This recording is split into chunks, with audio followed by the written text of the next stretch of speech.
Мен Қожбанова Хадиша Натайқызы, Түркістан облысы Жетісай ауданы, Жетісай қаласындағы нөмір 7-ші Тұран мектеп-гимназиясының мектеп директорымын.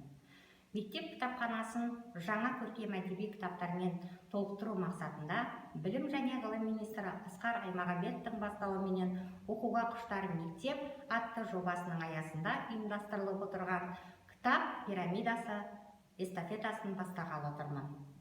Менің бүгінгі көркем әдебиетке қосатын кітабым авторы Сейіт Кенжахметұлының «Қазақ халқының салт-дәстүрлері» атты көркем әдебиеті.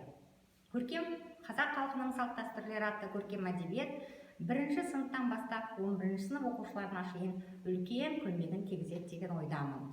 Тек қана мектеп қабырғасындағы оқушылар емес, сонымен бірге мектеп мұғалімдері де толық қазақ халқының салт-дәстүрлері атты көркем әдебиетті сабақтарында, тәрбие сағаттарында, сынып сағаттарында және әдебиет сабақтарында, тарих сабақтарында толық пайдалануға мүмкіндіктері бар.